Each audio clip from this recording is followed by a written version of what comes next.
Salam, axşamınız xeyir olsun. Gün Astavaya baxırsınız. Studiyada Aynur Zahid. Əvvəlcə əsas xəbər başlıqlarına qısaca nəzər salaq. Trumpı öldürənə 50 milyon avro mükafat veriləcək Əzizidən açıqlama.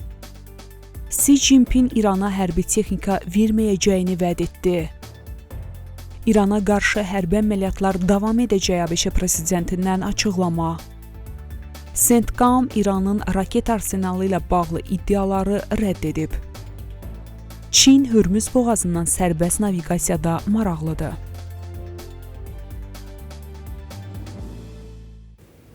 İndi isə daha ətraflı. Ərdəbil əyalətinin Xiyaf şəhərinin Möil kəndinin beynəlxalq qeydiyyata alınması üçün iş aparılır.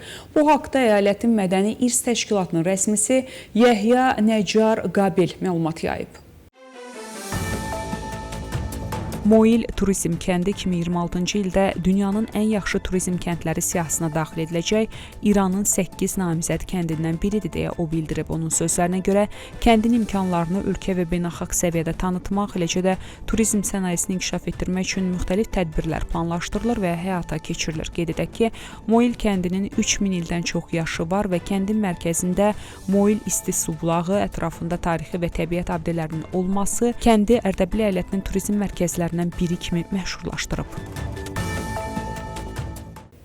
Davam edirik. ABŞ prezidenti Donald Trumpı öldürən şəxsə 50 milyon avro mükafat ayırmışıq. Bunu İran parlamentinin Milli Təhlükəsizlik və Xarici Siyasət Komitəsinin rəhbəri İbrahim Əzizi deyib.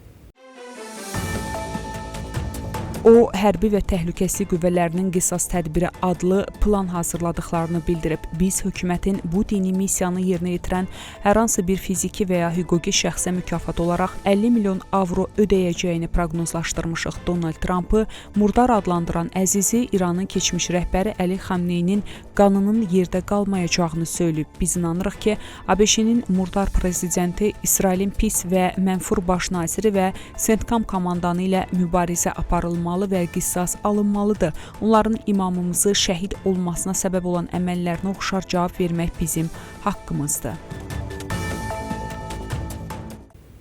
ABŞ prezidenti Donald Trump bildirib ki, Çin sədri Xi Jinping Pekinin İrana hərbi texnika tədarük etməyəcəyini vəd edib. Trump deyib ki, bu məsələ Xi Jinpinglə danışıqlarda müzakirə olunub.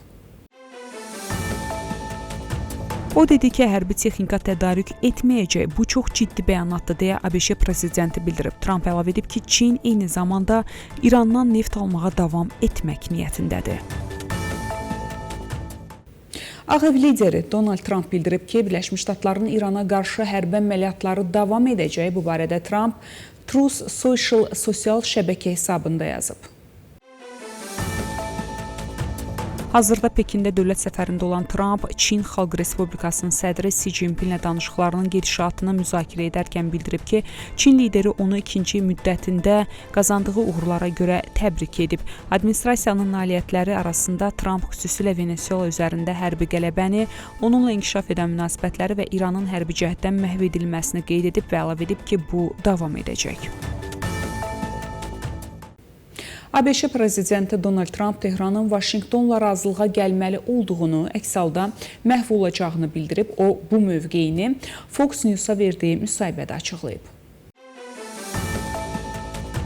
Bu sadəcə zaman məsələsidir. İstəsəydik bir neçə həftə daha davam edə bilərdik və hər şey bitərdi.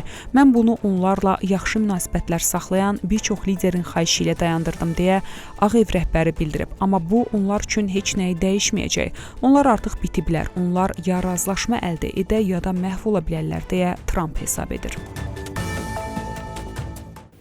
İranın proksi qruplarına silah tədarükü yolları kəsilib. Bu barədə ABŞ Mərkəzi Komandanlığının rəhbəri Admiral Brett Cooper Senatda keçirilən dinləmələri zamanı bildirib.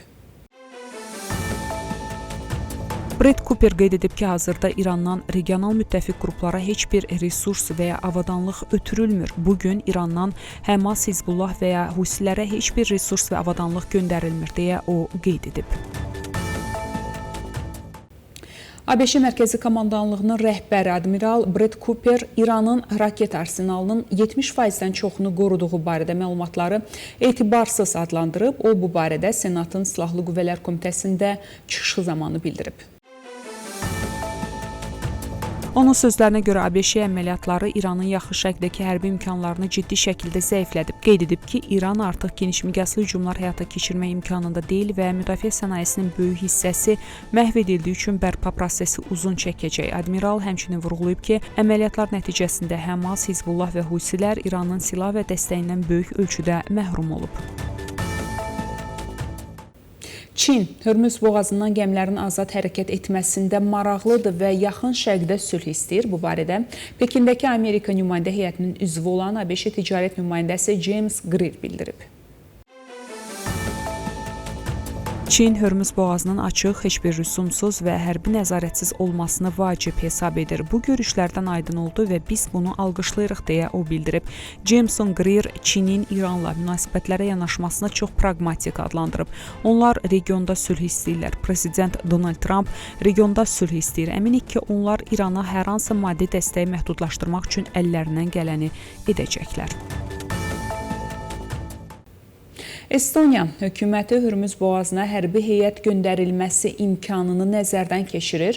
Müzakirə olunan variantlar arasında qərargah zabitləri, sualtı robot qrupları və mina axtaran gəminin göndərilməsi yer alır. Müdafiə naziri Hanno Pevkurun sözlərinə görə hazırda variantların maliyyə dəyəri və müttəfiqlərin ehtiyacları qiymətləndirilir. Gəmi heyəti seçilərsə missiyada 40-60 nəfərin iştirakı mümkün ola bilər. Məlumata görə Fransa və Böyük Britaniyanın təşəbbüsü olan missiyanın hərbi münaqişə başa çatdıqdan sonra rotasiya əsasında həyata keçirilməsi planlaşdırılır.